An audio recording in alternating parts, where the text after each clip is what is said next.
नमस्कार, आवाज अड्डा के ईयर एंड स्पेशल में आपका स्वागत है। आपके साथ मैं हूं विपिन भट्ट और बात होगी बाजारों की। तो देखिए 2025 जो कि अब बस जाने वाला है।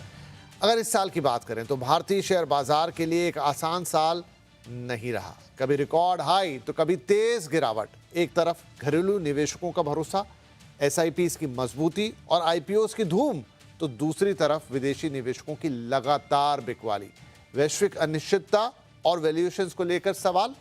लेकिन सवाल ये नहीं है कि 2025 कैसा रहा, सवाल ये है कि 2025 से हमने क्या सीखा। और अब जबकि हम 2026 की दहलीज पर खड़े हैं, क्या ये साल नए हाइस का होगा? क्या मार्केट फिर से मोमेंटम पकड़ेगा या इन्वेस्टर्स को अब और ज्यादा सतर्क रहने की जरूरत है? कौन से वो बड़े इवेंट्स हैं जिनसे बात बदल सकती है? तो आज इन्हीं सब पर हम एक खास चर्चा करेंगे। 2025 का रिपोर्ट कार्ड देखेंगे और 2026 के लिए मार्केट का रोड मैप समझने की कोशिश करेंगे, सीधे उन लोगों से जो सालों से बाजार की नब्ज को देखते, पकड़ते और समझते आए हैं। तो स्वागत करते हैं। आज कार्यक्रम में शामिल हो रहे हैं market expert Sudeep Bandopadhyay, industry expert Sunil Subramaniam साहब, ANSID कैपिटल के मैनेजिंग पार्टनर अनुराग सिंह और साइट्रस एडवाइजर्स के फाउंडर संजय सिन्हा जी। आप सभी का बहुत बहुत स्वागत है। तो शुरुआत में मेरा एक कॉमन सवाल ही सबसे रहने वाला है कि 2025 इन ऑल, जब अब हम उसे गुड बाय कहने जा रहे हैं, तो कैसा साल देखते हैं? सुदीप सर, आपसे ही शुरुआत करता हूं। तो एक लाइन में अगर या एक सेंटेंस में बोले तो क्या बुल मार्केट, कंसोलिडेशन वाला ईयर या चेतावनी देने वाला साल? ये 2025 की बात देखिए, कंसोलिडेशन कंसोलिडेशन डेफिनेटली हुआ है और वैल्यूएशन एक लेवल पे पहुंच गया था जहां पे थोड़ा बहुत टाइम करेक्शन जरूरी था, वो हुआ।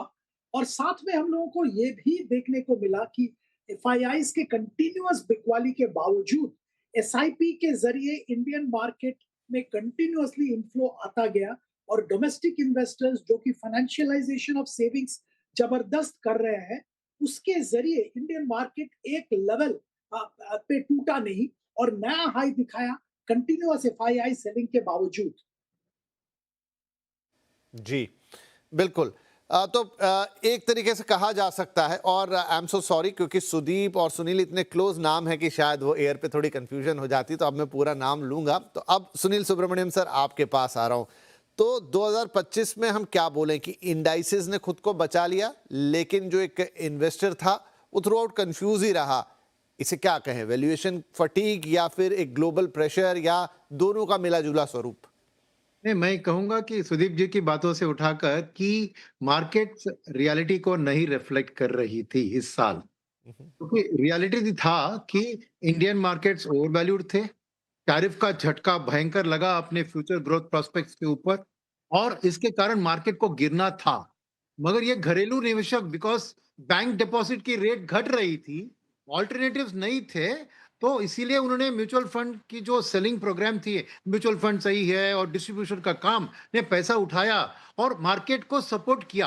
क्या मार्केट डिजर्व करती थी ये सपोर्ट को? मेरा मानना है कि नहीं, क्योंकि इसीलिए आपने देखा कि म्यूचुअल फंड मैनेजर ने ज्यादातर पैसे को जाके लार्ज कैप सेफ्टी जोन में खरीदा और उन्हें स्मॉल कैप्स को बेचा या नहीं खरीदा और मिड कैप्स को भी ठंडे रहे। तो मेरा मानना था कि प्योरली ऑन अ ग्रोथ, क्योंकि आपने देखा कि नॉमिनल जीडीपी की ग्रोथ एक्चुअली घट रही है देश में। तो जो बात यह है कि हमने डिफेंसिव चीज बहुत की करे हैं, जैसे कि एक निवेशक ने म्यूचुअल फंड मैनेजर को पैसा दिया डिफेंड करने के लिए। सिमिलरली गवर्नमेंट ने जीएसटी कट्स किए, इनकम टैक्स कट करिए, ये सब डिफेंसिव जेस्चर से एक टैरिफ और ग्लोबल अनसर्टेनिटी का माहौल से इंडिया को बचाने के लिए, और बचा दिया। मगर ग्रोथ की जो एक भयंकर तेजी आनी थी वो नहीं आई, इसलिए म्यूचुअल फंड मैनेजर्स को ग्रोथ वाले कोई ऑप्शंस सामने नहीं दिखे। इसलिए जो खरीदारी उन्होंने की, जीएसटी कट के बाद ऑटो को खरीदा, फिर बैंक्स और पब्लिक सेक्टर बैंक्स के बाद कुछ खबर आई उसको खरीदा। जहां पे उनको थोड़ा सेफ्टी दिखा वहीं पे उन्हें खरीदारी की। कोई ग्रोथ बेस्ड रिस्क नहीं उठाया इस साल, इसलिए मार्केट उस कंसोलिडेशन फेज में थी। तो मेरा मानना है कि एक्चुअली एफआईएस की जो $18 बिलियन की बिकवाली रही, उसके कारण मार्केट को गिरना था to find its right level और उसके बाद बाउंस बैक होना था। बट ये नहीं हुआ, क्योंकि एसआईपी बुक के जरिए लोग, अब क्योंकि अभी भी 3 साल की एसआईपी में पॉजिटिव रिटर्न दिख रहे हैं, तो लोगों को भरोसा मार्केट के ऊपर टिके रही और वो सपोर्ट दिया। मगर क्या मार्केट ने सही लेवल पकड़ा है? नहीं, बिकॉज़ मार्केट को और ज़्यादा गिरना था और जो डोमेस्टिक फंड मैनेजर ने उसको गिरने नहीं दिया बिकॉज़ सरप्लस कैश पड़ी थी और ज़्यादा वो कैश में नहीं रखते थे, कुछ ना कुछ खरीदना था, तो लार्ज कैप खरीद के बैठे रहे। जी, बिल्कुल। तो मार्केट को और ज़्यादा गिरना था, लेकिन जो हमारे डोमेस्टिक इन्वेस्टर्स हैं, उसने उसको बचाया, नीचे से हाथ लगाया। अनुराग जी, तो क्या माने एक ऐसा साल जब हमारी विदेशी पैसे पे निर्भरता कम होती हुई नज़र आई और घरेलू निवेशक ने ही इसे संभाला, और अगर ऐसा हुआ है, तो आगे ये कौन-सा ट्रेंड बनाएगा? विपिन जी, देखिए मेरा मानना हमेशा से रहा है कि अगर मार्केट में करेक्शंस ड्यू हैं, तो मार्केट को वो करेक्शंस लेने चाहिए और उससे सबका फायदा होता है और एटलीस्ट लॉन्ग टर्म इन्वेस्टर का फायदा तो होता ही है। वो इसलिए है क्योंकि हमने सबको कहा म्यूचुअल फंड सही है, एसआईपी सही है, लेकिन वो रिटर्न्स तो उसके 15-20 साल बाद आने हैं। अब अगर आज ही आप महंगा सामान लेके बैठ जाएंगे, तो अगले आप 8-10 साल का रिटर्न ऑलरेडी फोर फ्रंट में किसी को दे देंगे। तो मेरे ख्याल है सुनील जी की बात को मैं आगे बढ़ाऊंगा। मार्केट में करेक्शन ड्यू था और लाजमी था, आना चाहिए था। देखिए एक छोटी सी बात बताता हूं। 2023 के मैं तो एक साल पहले से बेरिश हो गया था, अब मैं एक साल ऑफ हो गया, लेकिन फॉरेन इन्वेस्टर्स भी दुनिया भर के बाजार देखते हैं। अब देखिए 5 साल का इंडिया का कैगर ग्रोथ 2020 से 2024 के एंड तक 21 20 21 22 23 24, उसमें मिड कैप 150 का ग्रोथ था जी 28 से 30% और स्मॉल कैप का भी 28 से 30% था कैगर पर ईयर। हाँ, और ओवरऑल निफ्टी 500 का था 18। ऐसे रिटर्न अगर मार्केट में मिलने लग जाएंगे तो सारे लोग अपना बिजनेस छोड़ के यही कर लेंगे कि देखिए हम छोड़ते हैं बिजनेस, हम भी मार्केट में लगाएंगे पैसा। तो ये तो पॉसिबल था नहीं। तो इस रिटर्न में नेचुरली अब अगले मैं थोड़ा 2023 के एंड से ही पैसिव हो गया था, बट वो 2024 के मिड में ठहराव आया और 1.5 साल से अब वो ठहराव चल रहा है। ये बहुत जरूरी था, रादर मैं कहूंगा कि स्ट्रॉन्ग करेक्शन भी होना चाहिए था तो रिटेल को फायदा होता। वो फायदा हो नहीं पाया बिकॉज जब फ्लोज बढ़ गए तो वो उन्होंने मार्केट को संभाले रखा। इसमें कुछ बुरा नहीं है विपिन जी। देखिए मार्केट है, मार्केट क्या प्लेस है? Market is a place where companies come to raise money और इन्वेस्टर्स को भागीदारी करने का मौका मिलता है। अब प्राइस हमेशा ऊपर नीचे चलते रहेंगे, हिस्टोरिकली पहले भी, ये कोई पहली बार तो हुआ नहीं है। अब ये सिर्फ जो 2020 के बाद जो इन्वेस्टर आए हैं उनके लिए थोड़ा सा, जैसे मैंने कहा ना कि इन्वेस्टर कंफ्यूज्ड है। कंफ्यूज, आपकी बात को आगे बढ़ा रहा हूं। कंफ्यूज सिर्फ वो इन्वेस्टर है जो 2020-21 के बाद मौका देख के आया है। जैसे अभी गोल्ड में घुस रहे हैं सब लोग, वो इन्वेस्टर कंफ्यूज होता है। लेकिन जो 2000 थोड़ा भी स्टडी करता है, हिस्ट्री देखता है, तो जहां भी 4-5 साल का राइज आता है उसके बाद अगले 3-4 साल थोड़ा ठहराव आता है, जरूरी है। जी। तो मैं इसको बहुत पॉजिटिव गिनूंगा because I am talking for the long term investor. उनको फायदा तब होगा जब अच्छा ठहराव मार्केट में आए, करेक्शंस भी आए, ताकि वो सस्ते में स्टॉक्स को बटोरे फॉर लॉन्ग टर्म। तो आई सी इट वेरी पॉजिटिव। नए साल का समय है। I am directionally talking of the long term investor. जो रोज मार्केट में खेल रहे हैं वो अपना जाने, I am sure they know what they are doing. जी, जी, बिल्कुल। राइट, एंड एट लास्ट जो हमारा पहला राउंड है, संजय सर, आपका क्या एनालिसिस है? 2025 हमें क्या सिखा के जा रहा है? तो देखिए हमारे ख्याल से जो सबसे बड़ी सीख रही 2025 की, वो ये रही कि जो दिखता है वो अक्सर होता नहीं है। अगर आप देखेंगे तो जो कैलेंडर ईयर 2025 रहा, उसकी सबसे बड़ी हाइलाइट रही आरबीआई के द्वारा रेट कट की।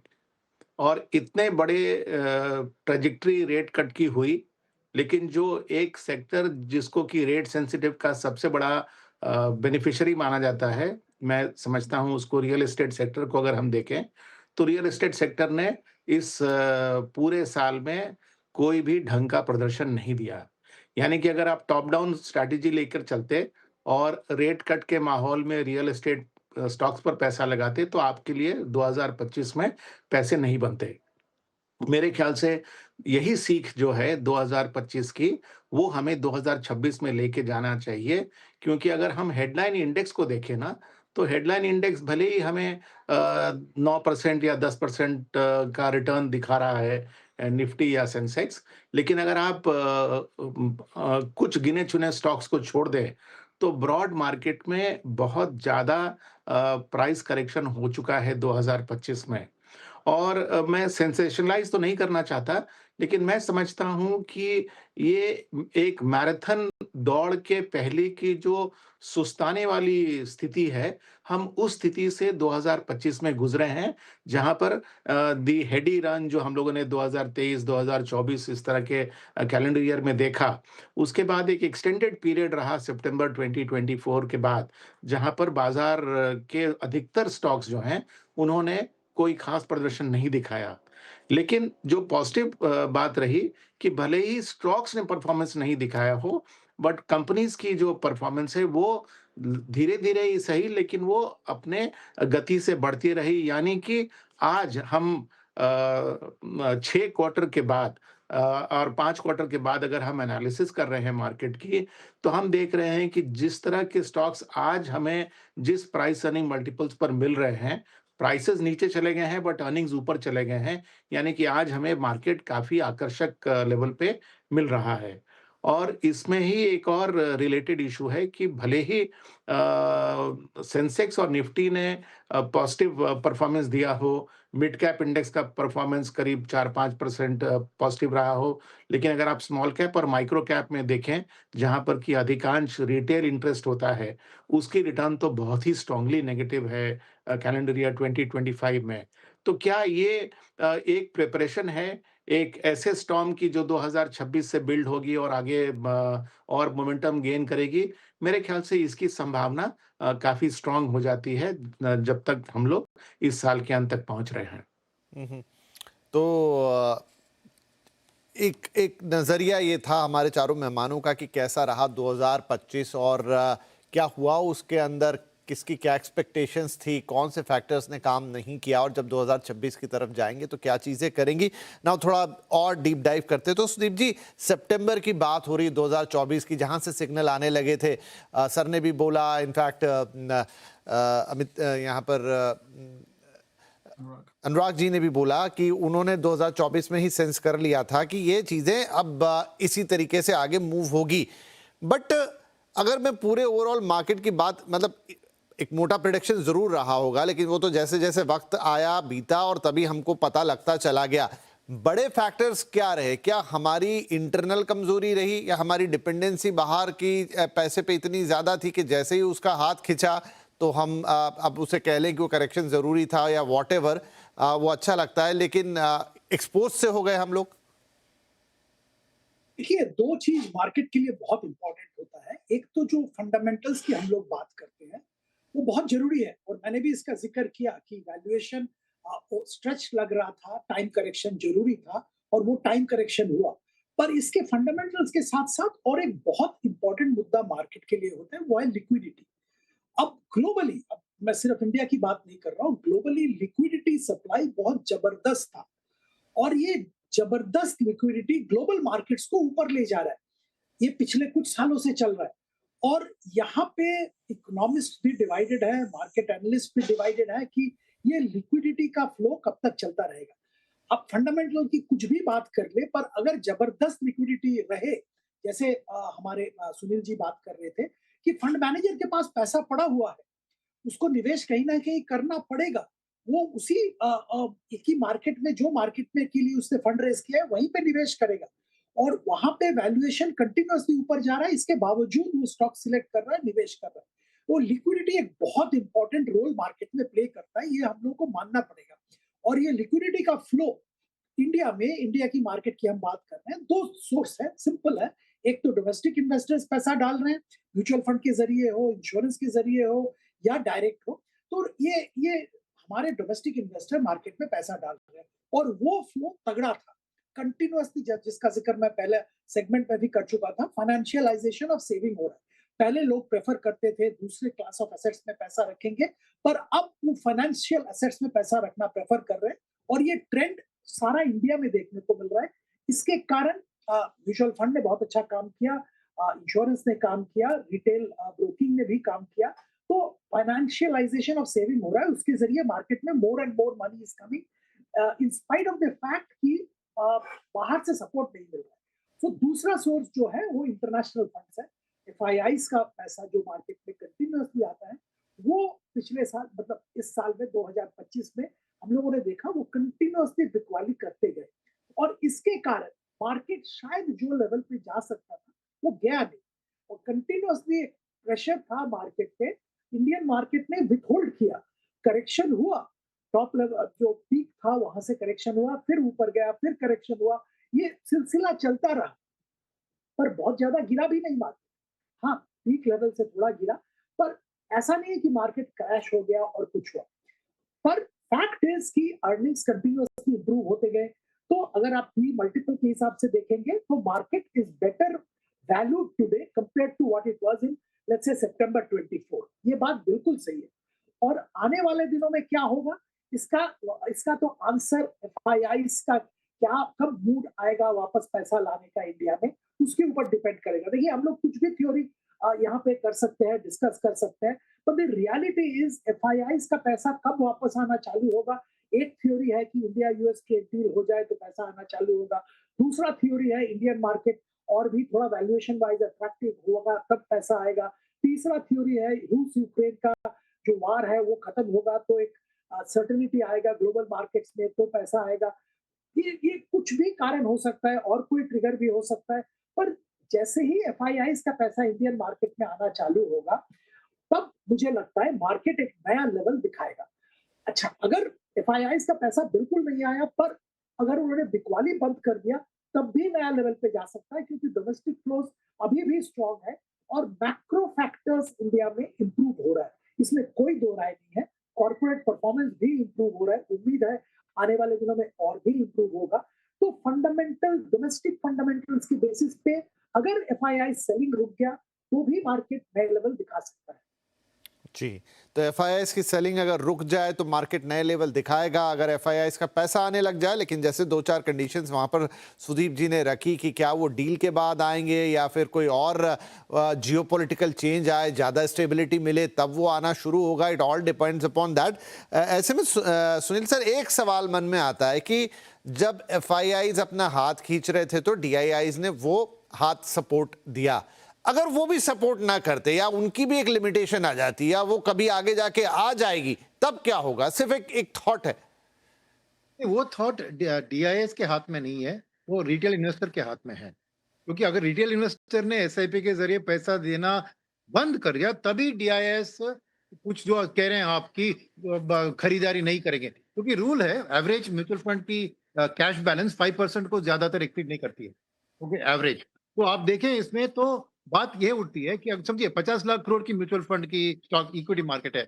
50 लाख करोड़ में आप फ्री फ्लोट कैपिटल निकाले, 40% 45% आप निकाल दे प्रमोटर की होल्डिंग, तो आपको बाकी 30 लाख करोड़ और रफली ओपन मार्केट होता है। और उस 30 लाख करोड़ में 75% लार्ज कैप्स होते हैं। ओके, तो इस 30 लाख करोड़ में इस साल अगर 30,000 पर मंथ एसआईपी ले दे तो 4 lakh crore domestic fund manager के पास पैसा आने वाला है, जो इस 30 लाख करोड़ के मार्केट में उनको डिप्लॉय करना है, मोर देन 10%। तो लास्ट ईयर क्या किया उन्होंने? लार्ज कैप को खरीदा, क्योंकि उनको कॉन्फिडेंस नहीं था कि इंडिया की ग्रोथ मिड कैप और स्मॉल कैप की अर्निंग्स में एक अप ट्रेंड में आ रही है करके कॉन्फिडेंस नहीं था।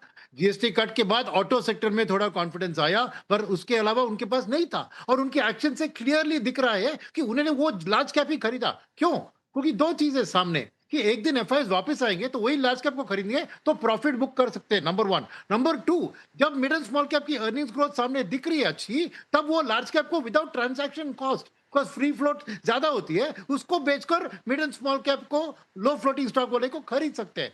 उस वक्त तक ये बात मैं कहूंगा कि लार्ज कैप्स की ही खरीदारी वो करते रहेंगे, उनके पास चॉइस नहीं है, क्योंकि रिटेल निवेशक उनको पैसा दे रहे हैं। ये स्थिति नहीं हो सकती है कि पैसा दे रहे हैं रिटेल निवेशक और डोमेस्टिक फंड कहे कि मैं नहीं खरीदूंगा। नो, उनके पास चॉइस नहीं है, क्योंकि एफआईआईएस के पास वर्ल्ड मार्केट्स की पूरी मार्केट्स ओपन है। इंडिया के लिए कुछ ऐसी नहीं है, 5-10% भी वो फॉरेन में नहीं डाल सकते हैं। तो Indian fund managers have to invest in India, choice ही नहीं है। And when they lack clarity on growth, वो सेफ्टी ओरिएंटेड लार्ज कैप में ही डालेंगे। तो मेरा मानना है कि स्थिति वही रहेगी कि एफआईआईएस अगर वापस नहीं आए तो ये स्थिति of last year will continue, कि domestic fund managers large cap भी कोई खरीदेंगे, उधर थोड़ा डिसेंट रिटर्न मिलेगा और mid and small cap will सफर।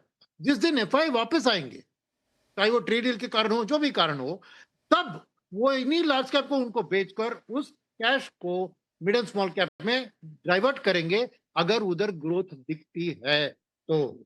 तो बात वही है, सिंपल सी बात है, mid cap domestic fund managers को चाहिए इंडियन ग्रोथ स्टोरी की ग्रोथ, बट वो आज एक लेवल तक डिस्काउंटेड है, उसके ऊपर वाली ग्रोथ उनको दिखनी चाहिए, तभी वो मिड एंड स्मॉल कैप को खरीदेंगे। राइट, तो क्या वो ग्रोथ आएगी 2026 में? क्या वो परफॉर्मेंस हमें देखने को मिलेगा? क्या उस तरह के अर्निंग्स आएंगे? और नहीं तो क्या फिर सेफ बेट जो कि ले रहे हैं, मतलब जो सुनील जी ने कहा, अगर समझदार हैं तो इशारा काफ़ी है कि कहाँ वो कह रहे हैं कि आप फोकस कर सकते हैं जब तक ये परिस्थितियां बनी हुई हैं, आपको क्या लेना चाहिए?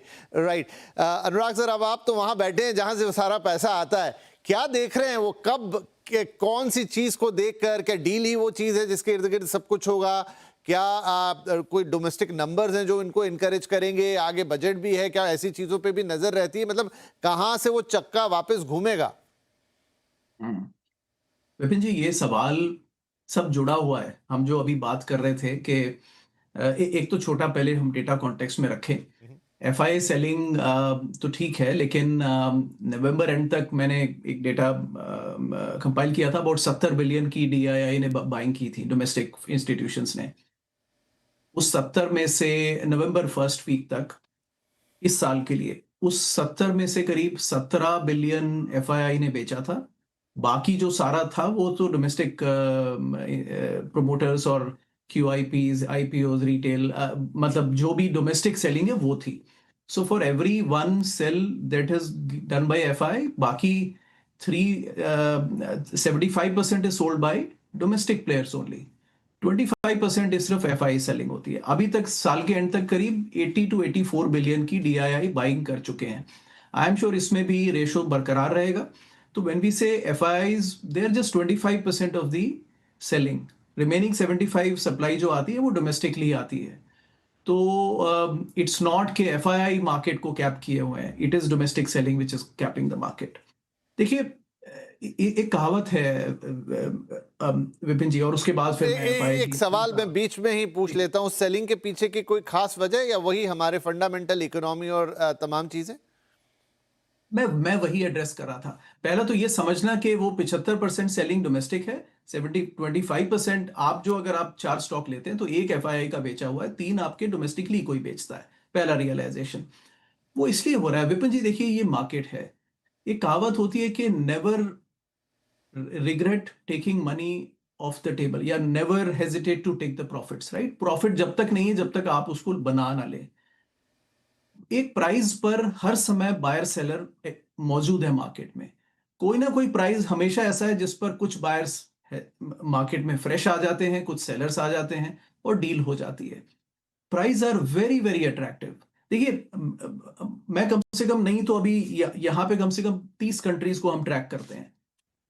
इंडियन मार्केट्स में इतने अट्रैक्टिव प्राइजेस हैं कि अगर कोई बहुत पहले से स्टॉक होल्ड किए हुए है तो वो बेचेगा ना, उसमें हमें शिकायत नहीं होनी चाहिए। और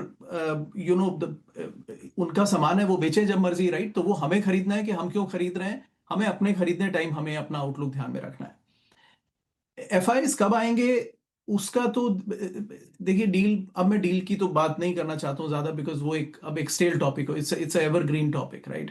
लेकिन जब इंडिया के ऊपर 50% टैरिफ लगने के बाद भी बहुत ज्यादा अर्जेंसी नहीं दिखी मुझे गवर्नमेंट की साइड से, which means that India is absorb this, कि ठीक है यार, वो ठीक है, लेकिन जो कॉम्प्रोमाइजेस हमें करने पड़ेंगे वो हम नहीं करेंगे। Which is also a call Vipin ji, right? कि हम ये सेक्टर नहीं खोलेंगे, बाकी इंडस्ट्रियल में भी नहीं ओपन अप करना है। तो इंडियन गवर्नमेंट के जो लिमिटेशंस है वो उस पे कॉम्प्रोमाइज करने को तैयार नहीं है। गुड और बैड वो मार्केट बताएगा, लेकिन that also send slight signal के India is a continues to be a closed economy. ये मैं पहले से कहता आ रहा हूँ कि देखिए, क्लोज्ड इकोनॉमी तो हम थोड़ा बहुत हैं, हम एक्सपोर्ट्स करना चाहते हैं लेकिन हम इंपोर्ट ज्यादा नहीं करना चाहते, which is fine, it's a decision. तो कुल मिला के विपिन जी यहाँ है, देखिए, खरीदने वाले को देखना है कि कब खरीदना है, और थोड़ा ग्लोबली भी ध्यान रखना है। ज्यादा उदाहरण नहीं दूंगा, अभी एक एयरलाइंस कंपनी की बात चली थी, अगर उस पर मैं खत्म कर पाऊं, वो एयरलाइन कंपनी अमेरिका में वो प्रमोटर काम कर चुके थे यहाँ की बिगेस्ट एयरलाइंस में, यूनाइटेड, डेल्टा के साथ में। उन्होंने आके कोई सपना देख के काफी पहले इंडिया में एयरलाइंस खोला। वो एयरलाइंस की वैल्यू अमेरिकन एयरलाइंस से ज्यादा हो गई थी 2025 में, और उन्होंने तकरीबन अपना सारा ही सामान बेच दिया। He got rid of the entire. He would never have thought that वो इंडिया की वो छोटी एयरलाइन जो कि प्लेन कैपेसिटी एंड वो सब में करीब 15% भी नहीं होगी अमेरिकन एयरलाइंस के, उसको अमेरिकन एयरलाइंस से बड़ा वैल्यूएशन मिल रहा है। He was so rich, he sold everything. तो देखिए, एक दाम पे कोई ना कोई बेचेगा। अब वो money has no colour, FII बेचे या डोमेस्टिक बेचे, वो हमें डिफरेंशिएट नहीं करना चाहिए। हमें अपने पैसे की समझ ध्यान में रखनी है। हम मार्केट्स में हैं, हमें हालात को जज करके we have to decide what to buy, what to sell. जी तो जैसा मैं कह रहा था, बात घूम फिर के वहीं आती है। अगर करेक्शन आज बहुत अच्छा करेक्शन होता है, रिटेल का कोई नुकसान नहीं है, उनको फायदा मिलेगा लॉन्ग टर्म के हिसाब से। नुकसान उनका होगा जो आज ज्यादा इन्वेस्टेड हैं और अभी 1-2 साल में पैसा बनाना चाहते हैं। उनको होना भी चाहिए, उससे हमें क्यों सेटिस्फेक्शन होना चाहिए। Let them be what they want to be, right? जी जी, सुनील सर कुछ बीच में कहना चाह रहे थे उस वक्त जब आप अपनी बात रख रहे थे, Sunil please sir. Please please, हाँ हाँ। मैं सहमत हूँ अनुराग जी। बात दो बात मैं कहना चाह रहा था। एक कि डोमेस्टिक जो फॉलो ऑन ऑफर्स, क्यूआईपीस और जो लिक्विडेशन ऑफ प्रमोटर होल्डिंग हुआ, वही एक्चुअल कारण है मार्केट में इस करेक्शन का, नंबर वन। और एफआईएस की बात करें, 18 बिलियन उन्होंने बेचा, मगर आपको यह भी पता होना चाहिए कि 7 बिलियन उन्होंने आईपीओ में खरीदारी की। एफआईआईएस ने $7 बिलियन इंडियन आईपीओ, तो जहां पे उनको लगी कि एक ग्रोथ की अपॉर्चुनिटी अच्छी है, एक आईपीओ में उन्होंने पैसा डाला है, तो वो क्लियर उनका रहता है। और डोमेस्टिक प्रमोटर्स का बेचना इज अ क्लियर इंडिकेशन कि उनको लग रहा है कि अपनी बिजनेस ओवरवैल्यूड है, और वो instead of investing in the business are taking out money from the business. तो इंडियन ग्रोथ स्टोरी की असलियत आप इन प्रमोटर्स की बेचने में ही देख सकते हैं, जो मेरे ख्याल में इस नॉमिनल जीडीपी की लैक ऑफ ग्रोथ जो घटती आ रही है उस पे है। एक साल पहले हमारा नॉमिनल जीडीपी 12% था। तो आरबीआई की जो एफर्ट्स है, गवर्नमेंट के efforts to reinflate the economy, वो भी एक ट्रिगर होगी एफआईएस के लिए, क्योंकि nominal GDP reflects in nominal EPS of corporates, and वो ही ग्रोथ दिखाती है। ये हमें छाती पे लग के करना कि लो इन्फ्लेशन, रेट कट हो गया, ये खाली एक मिराज है। रियल इकोनॉमी ग्रोथ के लिए डिसेंट इन्फ्लेशन की जरूरत है, जो कि कॉर्पोरेट ईपीएस में दिखेगी, और उसी को डिस्काउंट करते हैं, right? It's not real EPS, it's a nominal EPS that is being discounted. So just I wanted to add that point. जी जी कि inflation को बढ़ना भी जरूरी है to a decent level for corporates to have confidence in fresh capex as well as in investing in their business. तो Sanjay sir, एक सवाल फिर ये आएगा, चाहे संदीप जी ने अपनी बात रखी हो, सुनील सर, या to an extend Anurag sir ने भी, कि क्या अब 2026 में बहुत कुछ इस बात पर डिपेंड करेगा कि फंडामेंटल्स कैसे चलते हैं, हमारी कंपनियां कैसा नतीजा लेकर आती हैं, किस तरह से इकोनॉमिक ग्रोथ यहाँ पर दिखाई देती है। क्या सब कुछ उसी पे, चाहे वो एफआईआईस का पैसा हो, चाहे हमारी इंटरनल कंपनी डाले या रिटेल पार्टिसिपेशन भी जब आए, तो वो सब जब चीज़ें सब एक साथ सामने में आएंगी और सब कुछ अच्छा होता हुआ दिखेगा, तभी अब मार्केट एक वापस से बुल फेज में, जिस रफ्तार को हम देखना, सुनना या बात करना चाहते हैं, वहां पे पहुंचेगा। तो विपिन जी, देखिए, मार्केट बड़ा कॉम्प्लेक्स सब्जेक्ट है, और उसको किसी एक फैक्टर पे सिंप्लीफाई करना मेरे ख्याल से उचित नहीं होगा। अगर हम 2025 के कॉन्टेक्स्ट को देखें और 2026 के आउटलुक को देखें, तो मेरे ख्याल से हम लोगों को 5 सी फैक्टर्स हैं जो अपने सामने रखने चाहिए, और उनको एनालाइज करके देखना चाहिए कि ये जो पांचों सी हैं, इनका 2025 में क्या हुआ और 2026 में क्या हो सकता है। पहला सी जो महत्वपूर्ण है, वो मेरे ख्याल से करेंसी है। करेंसी का जिस तरह से 2025 में डेप्रिसिएशन हुआ, हाँ, वो शायद किसी कैलेंडर ईयर में एक ही साथ होना अनप्रेसिडेंटेड ही माना जा सकता है। तो जिस तरह से करीब-करीब 6% का रुपये का डेप्रिसिएशन हुआ, इससे संबंधित बहुत सारी चीज़ें हैं। अगर आप 8 से 10% का अगर निफ्टी का रिटर्न लें, और उसमें से 6% अगर आप करेंसी की डिप्रिसिएशन को निकाल दें, तो नेट रिटर्न तो उसके पास करीब 4% से लेके 6% तक का ही बच जाता है, 4% का ही रिटर्न बचता है। सो मेरे ख्याल से करेंसी एक इम्पॉर्टेंट फैक्टर है, जो कि बाजार के लिए महत्व रखता है। दूसरा फैक्टर मेरे ख्याल से मैं समझता हूँ कॉस्ट, जिसको कि सुनील भी रेफर कर रहे थे, और अगर हम उसको अगर इकोनॉमिक टर्म में समझें तो इन्फ्लेशन कैसा था और कैसा रहेगा, इसका भी बहुत बड़ा इम्प्लीकेशन है, क्योंकि देखिए इक्विटी के जो रिटर्न हमको मिलते हैं, it is a combination of the risk free rate of return plus the risk premium.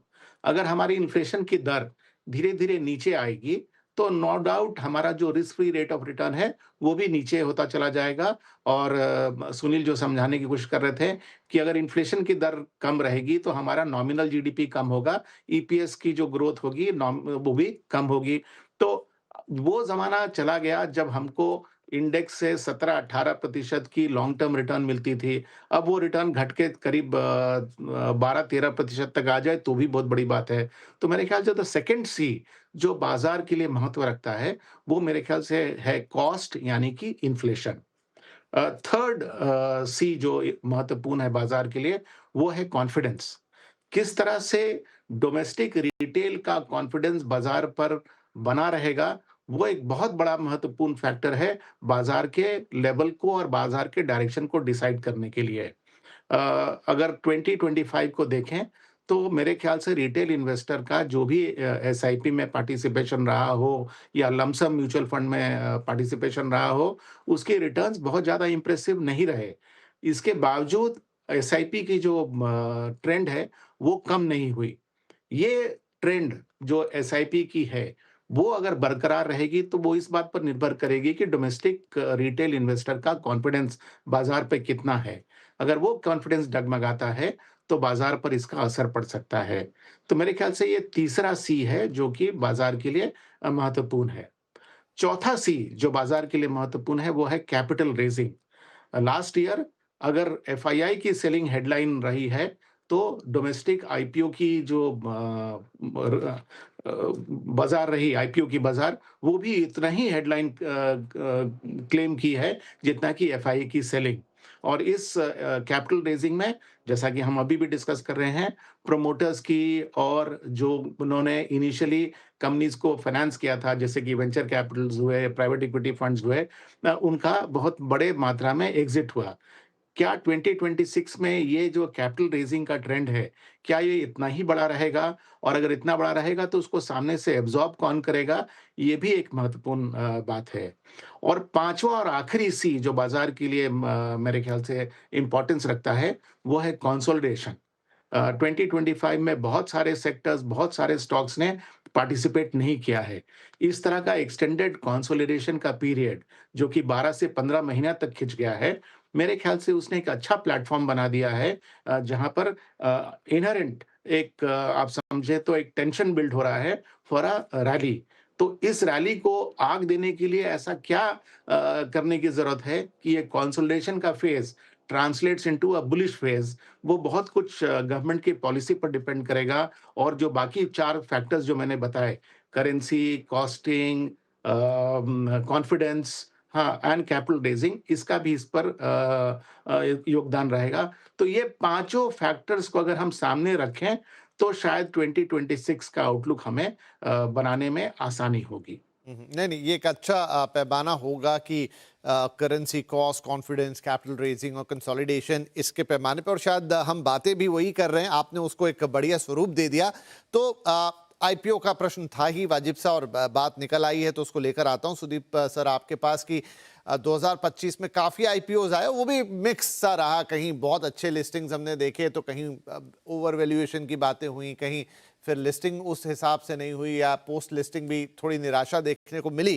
तो ये एक चीज़ है, क्या यही तरीका, पैटर्न, मोमेंटम 2026 में भी देखने को मिलेगा जब आईपीओ के जरिए कैपिटल रेजिंग होगी? अगर होगी तो क्या उसमें आम निवेशक के लिए होगा कोई मौका बनेगा कि अगर करंट मार्केट उतना अच्छा नहीं कर रहा है तो आईपीओ से एक रास्ता निकलता हुआ दिखाई देगा?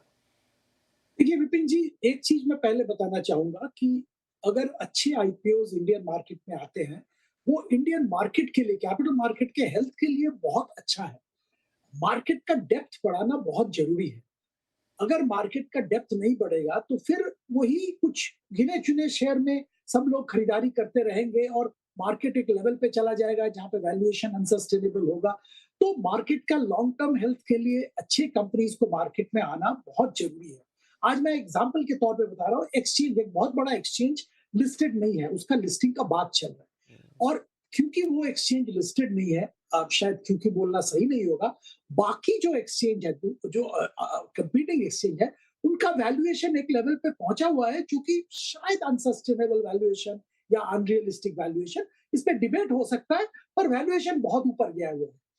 तो इस माहौल में अगर जो एक्सचेंज लिस्टेड नहीं है वो आता है, लिस्टिंग करता है, तो इंडियन मार्केट के लिए बहुत अच्छी बात है। ऐसे बहुत सारे सेक्टर्स हैं, सेगमेंट्स हैं जहां के कंपनीज, अगर अच्छे कंपनीज आके लिस्टिंग करवाएं अपना, तो वो ग्लोबल इंडियन मार्केट के फ्यूचर के लिए, हेल्थ के लिए बहुत अच्छी बात है। पहला बात तो ये हम सबको एग्री करना पड़ेगा। दूसरी बात है, अच्छा प्रमोटर ने इन्वेस्ट किया है, प्राइवेट इक्विटी हो या इंडिविजुअल प्रमोटर्स हो, उन्होंने कंपनी को नर्चर किया है, एक लेवल तक लाए, फिर मार्केट में आके लिस्टिंग कर रहे हैं, और लिस्टिंग के टाइम अगर ऑफर फॉर सेल के जरिए कुछ शेयर वो बेचना चाहे, इसमें कोई बुराई नहीं है। इसमें कौन सी बड़ी बात है? प्रमोटर शेयर बेच रहे हैं, थोड़ा बहुत अच्छी बात है, उनको तो एग्जिट मिलना चाहिए, उन्होंने कंपनी को बनाया है, तो उसमें मैं कुछ नेगेटिव नहीं देखता हूँ। हाँ, ये बात सही है, वैल्यूएशन लिस्टिंग के टाइम जो वैल्यूएशन पे ऑफर आईपीओ आता है, वो वैल्यूएशन सही होना चाहिए, तभी रिटेल निवेशक को आने वाले दिनों में फायदा होगा, जो सब्सक्राइब करेंगे उनको फायदा होगा। तो वैल्यूएशन बहुत इंपॉर्टेंट है, उस पर जरूर ध्यान रखना पड़ेगा। अब आपकी स्पेसिफिक सवाल 2026 में क्या होगा, मुझे लगता है ये आईपीओ का सिलसिला चलता रहेगा, क्योंकि मार्केट में आईपीओ का अगर क्रूड वर्ड यूज करें, एक नशा सा चढ़ गया है। सब लोग आईपीओ की तरफ देख रहे हैं, अच्छे कंपनीज भी आ रहे हैं आईपीओ करने के लिए, और अच्छा रिटर्न भी मिल रहा है बहुत जगह पे। अब ये बात सही है कि हर जगह पे अच्छा रिटर्न नहीं मिल रहा है, कुछ कुछ जगह पे बहुत ही डिसअपॉइंटमेंट भी देखने को मिला है, सही बात है, पर अच्छा रिटर्न भी मिल रहा है, अच्छे कंपनीज भी आ रहे हैं।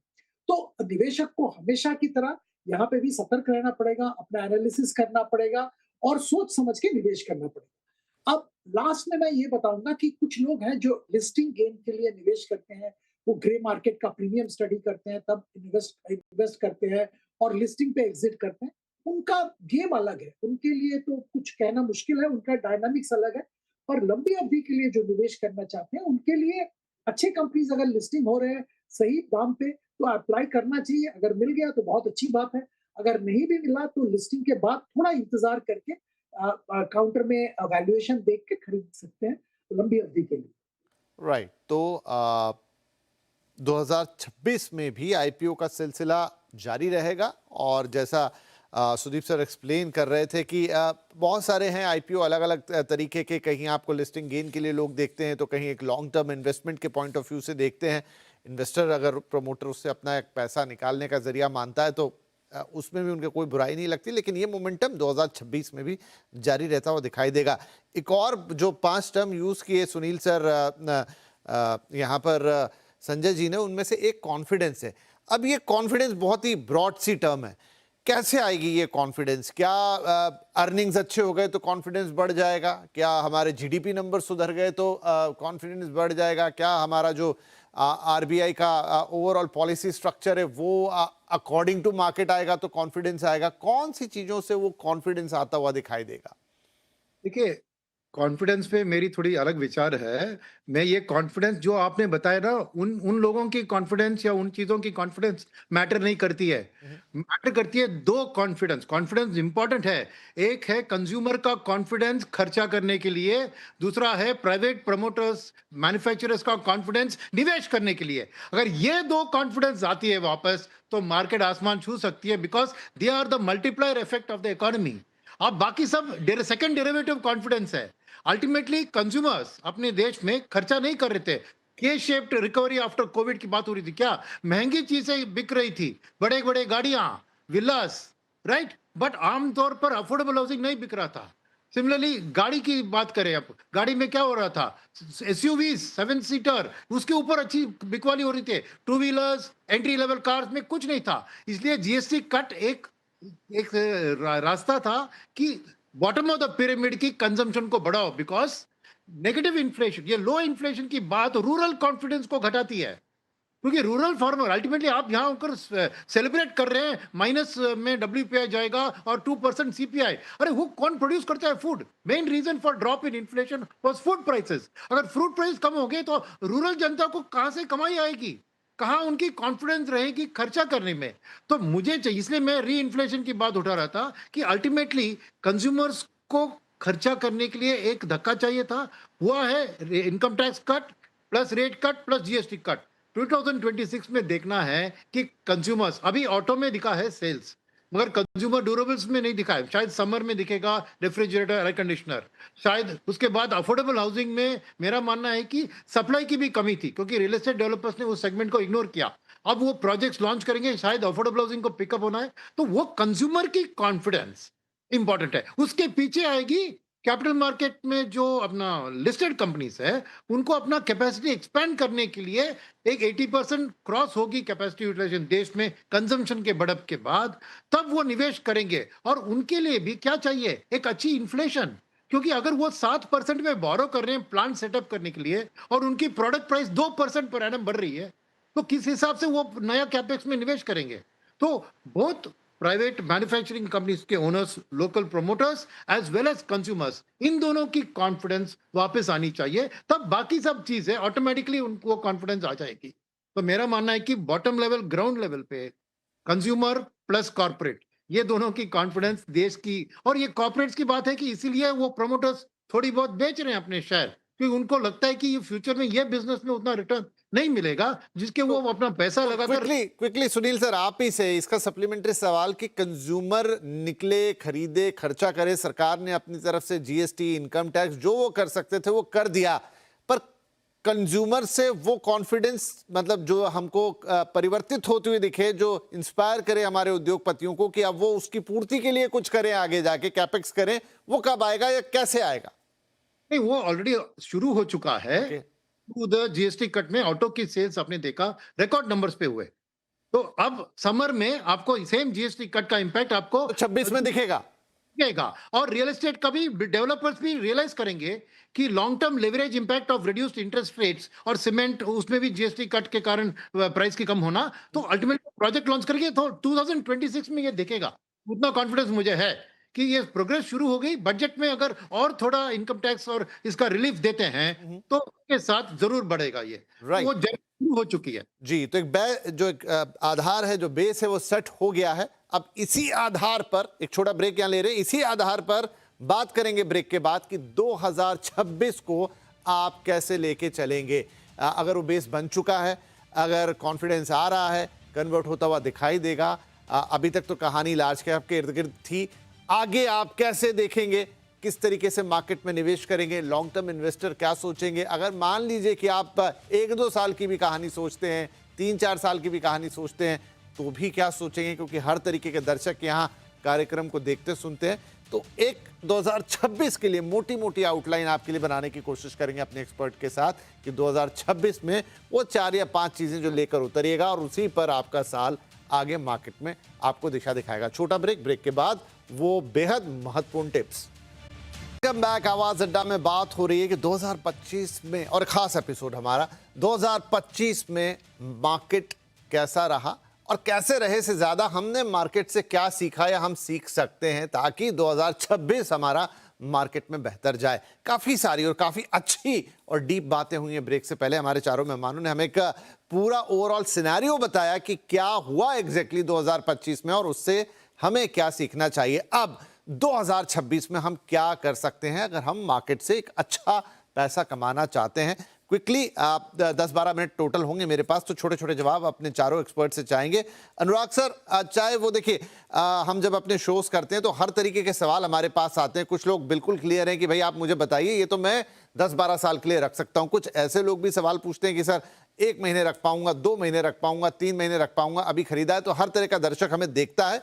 2026 के लिए हमने जो अभी तक बेस बनाया कि आगे ये कैपेक्स होगा या कंज्यूमर कॉन्फिडेंस आएगा, करेंसी ऐसे मूव करेगी, आईपीओ मार्केट ऐसे मूव करेंगे, कहां फोकस होगा या रखना चाहिए जहां आप मैक्सिमम रिटर्न कमा सके? विपिन जी, मेरा ख्याल है जो ये 2020 के बाद की जो एक स्मॉल और मिड की जो होड़ लगी थी वो उसने कूल डाउन होना शुरू कर दिया है।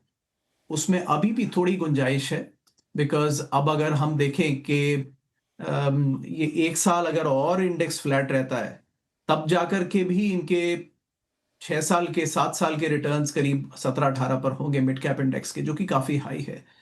वो लार्जली फ्लो का नतीजा है, बिकॉज हमने कंपनीज को 3-3 4-4 गुना वैल्यू कर दिया मिड और स्मॉल कैप स्पेस में। जब तक म्यूचुअल फंड फ्लो थे, अब फ्लेक्सी कैप आया है तो वो लार्ज कैप में ज्यादा डाल पा रहे हैं, लेकिन पहले तो वो बाउंड हो गए थे कि मिड और स्मॉल में आ रहा है तो वहीं जाएगा, वो ओवर वैल्यूड होगा। लार्ज कैप ने परफॉर्म करना शुरू किया है। मेरी सलाह हमेशा से इन्वेस्टर्स को यही रही है इंडिया में कि लार्ज कैप में ही अबाउट 60% एलोकेशन रखें, और वो आपको स्टेबल 10 से 12% टाइप रिटर्न्स की उम्मीद दे सकता है। और बाकी मिड और स्मॉल से दूर रहें। अब उसमें करेक्शन का समय है, वो अगले कुछ साल आपको थकाता रहेगा और आप फ्रस्ट्रेट होते रहेंगे कि हम डाल रहे हैं बढ़ नहीं रहा, क्योंकि जैसे मैंने एक उदाहरण दिया कि अगर आप ग्लोबल बेंचमार्क से इतना अलग हट जाएंगे वैल्यूएशंस में, तो फिर वो वैल्यूएशंस सिर्फ फ्लो का नतीजा होता है कि कौन कितने देने को तैयार है, उसमें कोई रैशनैलिटी नहीं रहती।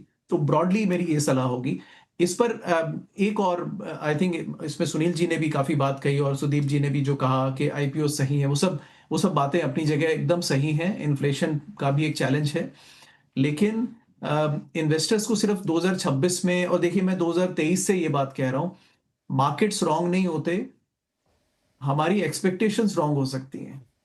और अब विपिन जी, एक अब छोटा सा एक मिनट में एनेक्डोट को संभालता हूं। आप एक रियल एस्टेट का प्रोग्राम करते हैं, कभी कभी बड़े चाव से मैं बड़े हंसी मजाक के तौर पे देख लेता हूँ, बहुत पहले से कभी आदत थी, इंडिया में भी देखता था। उसमें बहुत अच्छा उससे लर्निंग आती है ये कि देखिए जब वो रियल एस्टेट का आपको ब्रोशर के साथ रंग बिरंगा बेचा जाता है ना, उस पे जो आसमान और उसमें जो लाइटिंग और जो उसमें जो प्रॉपर्टी निकल के आती है, और जब वो बनती है कितने सालों बाद, वो देखिए उसमें बड़ा अंतर हो जाता है। राइट। तो वो आसमान रहता, ना वो ब्रोशर देख के आप बोलते हैं कि बस यही है, मैं तो पहुंच गया, अब तो मैं विलायत मतलब स्विट्जरलैंड में ही हूँ, मतलब क्या लाइफ होगी। लेकिन रियलिटी उससे थोड़ा अलग होती है। तो तमाम आईपीओज, तमाम एसआईपी, ये सब बहुत अच्छी बात है, लेकिन जब जो रियलिटी आएगी ना, वो थोड़ी इससे अलग होगी। तो इन्वेस्टर को थोड़ा डिस्काउंट करना चाहिए कि देखिए जो, और मार्केट में तो रियलिटी, हमारा जो ब्रोशर है वो ये है कि हम बेचेंगे 15 लेकिन निकलेगा 10 से 12। तो इन्वेस्टर जितना जल्दी अपने आप को इसमें सेटल करे वो बेहतर है, क्योंकि उससे फिर उसका डिसअपॉइंटमेंट कम होगा और वो he can plan more realistically. तो ये हर जगह है और इसमें कोई गलत नहीं है, राइट। और ठीक है, बेचने वाले का हक है, वो आपको सुनहरी पिक्चर दिखाएगा, आपको आपका मन है खरीदिए, ना खरीदिए, ना ठीक है, खरीदिए। तो अनुराग जी की कॉल है 2026 के लिए कि रियलिस्टिक होके आपको चलना है। मोटा मोटा वो लार्ज कैप की तरफ ही इशारा करते हैं कि आप कुछ अगर देखना है तो वहां देखें, लेकिन रियलिस्टिक रहें। ठीक है, ये भी एक नजरिया रहेगा। संजय सर, बहुत सारी बातें हुई, सुनील सर ने भी बोला कि अभी कंजम्पशन आएगा तो डायरेक्टली मान लीजिए कंज्यूमर ड्यूरेबल्स हो गया या ऑटो हो गया या जो भी सीधे ग्राहक की रोजमर्रा की जिंदगी से जुड़ी हुई चीजें हैं, क्या इन सेक्टर्स में कुछ बेहतर होता हुआ दिखाई देगा, वहां पैसा बनता हुआ दिखाई देगा? मेरे ख्याल से डेफिनेटली, क्योंकि देखिए 2025 की हाईलाइट मैं समझता हूँ सबसे बड़ी ये रही कि उसने कंजम्पशन को जिस तरह से बढ़ावा दिया, ऐसा किसी और कैलेंडर ईयर में हमने नहीं देखा। जो इवेंट्स हुए बैक टू बैक, सबसे पहले इनकम टैक्स में लिमिट को बढ़ा देना, उसके कारण लोगों के हाथ में ज़्यादा पैसा उपलब्ध होना, उसके बाद जिस तरह से हम लोगों ने जीएसटी को रैशनलाइज किया, उसके कारण कंजम्पशन को बढ़ावा मिलना, और अभी जो अगला पे कमीशन का अवार्ड आएगा जनवरी में, उसके कारण एक मोटा पैसा कम से कम गवर्नमेंट एम्प्लॉइज के हाथ में आएंगे। तो इससे नो डाउट कंजम्पशन को एक बहुत बड़ा बढ़ावा मिला है। और जैसा सुनील कह रहे थे, उनकी बात बिल्कुल सही है। देखिए, प्राइवेट सेक्टर इन्वेस्टमेंट तभी करेगा जब उसको उस इन्वेस्टमेंट से प्रॉफिटेबल रिटर्न मिलने की संभावना है। जब भारत में डिमांड की आउटलुक इतनी नेगेटिव थी, उस माहौल में कोई भी बिजनेसमैन कैपिटल इन्वेस्टमेंट क्यों करेगा? आप अभी अगर आपने देखा होगा पिछले कुछ सप्ताह में, तो बहुत सारी कंपनीज ने अपने कैपेसिटी को एक्सपैंड करने की अनाउंसमेंट करनी शुरू कर दी है, और ऐसा रिफ्लेक्शन हमें बैंकिंग सेक्टर के भी मैनेजमेंट के द्वारा मिल रहा है। तो मैं समझता हूँ जो सबसे बड़ा हाइलाइट 2026 में रहेगा, वो ये रहेगा कि जो कंजम्पशन के इंजन को एक बार बढ़ावा मिला है, वो मेरे ख्याल से इंजन अब और तेजी से चलेगी और इसके कारण उसका जो कास्केडिंग इम्पैक्ट है वो हमको मतलब कई और सेक्टर्स में देखने को मिलेगा। ठीक है। लेकिन साथ ही साथ अगर आप देखें तो इसके पीछे कौन-सा फैक्टर रहा जिसने कंज़म्पशन को इस तरह से बढ़ावा दिया? मैं समझता हूँ कि जो सबसे बड़ा फैक्टर है वो है गवर्नमेंट की पॉलिसी। हुँ, हुँ। और 2026 में यही फैक्टर जी, गवर्नमेंट की जो पॉलिसी है, वो मेरे ख्याल से एक बहुत ही महत्वपूर्ण रोल प्ले करेगा लोगों के सेंटिमेंट्स को, कंज्यूमर के कॉन्फिडेंस को, रिटेल इन्वेस्टर के पार्टिसिपेशन को और प्राइवेट सेक्टर के कैपेक्स को जारी रखने में। क्योंकि गवर्नमेंट के हाथ में बहुत कुछ है। मैं समझता हूँ कि ये जो बजट आने वाला है अपना इस बार अगर आप इस सरकार की अवधि को देखें तो ये मोर और लेस एक मिड टर्म बजट होगा सरकार का। और जब इस बजट में जो भी अनाउंसमेंट किए जाएँगे, इनकी एग्ज़ीक्यूशन तब तक पूरी होगी जब ये अगले इलेक्शन में जाएँगे। राइट। तो मैं समझता हूँ कि ये बजट जो है rather than being a mediocre plain simple budget हो सकता है कि एक बड़ा इनोवेटिव बजट भी बन बिल्कुल जाए सर, और इसके बिल्कुल। कारण जो एक हम लोग को कैटलिस्ट चाहिए हाँ, वो इस शायद वहाँ से कंसोलिडेशन फेज़ आता में। हुआ दिखाई देगा क्योंकि मेरे पास समय ऑलमोस्ट बिल्कुल समाप्ति की तरफ आ गया। एक छोटी-छोटी राय मैं सुनील सर और सुदीप सर की भी ले लूँगा। सुनील सर पहले आपके पास तो बहुत स्पेसिफिकली 2026 में इन्वेस्टर को क्या करना है with in a minute? 50-50 mid and small और लार्ज कैप का 50-50 और ये साल निवेश का साल है। इस साल में आप रिटर्न मत एक्सपेक्ट कीजिए, बट जो भी आप ऐसे निवेश करेंगे फ्यूचर में उसको बेहतरीन रिटर्न मिलेगा। तो ये साल 50-50 मेरा एक्सपोजर मिड एंड स्मॉल और लार्ज, मिड एंड स्मॉल का 50 और लार्ज का स्मॉल, इसमें आप रखें तो बस का क्योंकि वो जो करेक्शन अनुराग जी बता रहे थे वो शुरू हो चुकी है, शायद अभी खत्म नहीं हुआ है, मगर it's a good time to start buying for the next 5 years. Right, तो ये crisp and clear Sunil sir की तरफ से। नाउ फाइनली सुदीप सर आपकी क्या राय रहेगी? देखिए, निवेश इस साल के लिए मैं ये कहूंगा कि 3 एसेट कैटेगरी में निवेश करना चाहिए: इक्विटी, डेट और कमोडिटी, मतलब गोल्ड सिल्वर की मैं बात कर रहा हूँ। In a balanced way investor should invest in all these 3 categories. अब सिर्फ इक्विटी की बात अगर करें, क्योंकि ये इक्विटी रिलेटेड प्रोग्राम है, मेरा झुकाव लार्ज कैप की तरफ है, तो मेरा सलाह तो यही होगा कि लार्ज कैप की तरफ 60-70% अपना पोर्टफोलियो ट्वीक करे और वहां पे निवेशित रहे। मैं सुनील जी के साथ और संजय जी के साथ सहमत हूं कि ये निवेश का टाइम है। बहुत ज्यादा रिटर्न अनरियलिस्टिक एक्सपेक्ट करना सही नहीं होगा। रिटर्न जैसे अनुराग जी ने भी बोला है, आपको अपना एक्सपेक्टेशन रियलिस्टिक बनाना है। वो जमाना चला गया है कि 20, 25, 30% का रिटर्न हम कमाएंगे, वो सोचना नहीं चाहिए। आप 10-12% रिटर्न सोचिए, क्योंकि नॉमिनल जीडीपी ग्रोथ कम हो गया और इसके हिसाब से हम लोगों को रिटर्न एक्सपेक्टेशन भी टोन डाउन करना पड़ेगा। जी, बढ़िया है। चलिए, तो थोड़ा सा बैलेंस होते हुए, मतलब आपको अपनी वही वाली जो कहावत है कि सारे अंडे एक ही बास्केट में नहीं रखने चाहिए, उस वैसी सलाह जो बहुत ही शाश्वत किस्म की सलाह है कि भाई आप अलग अलग सेक्टर्स में, अलग अलग चीज़ों में, अलग अलग तरह की वैल्यूएशन के साथ अपने पैसे को निवेश करें और वहाँ से एक बैलेंस रिटर्न आपको आता दिखाई देगा।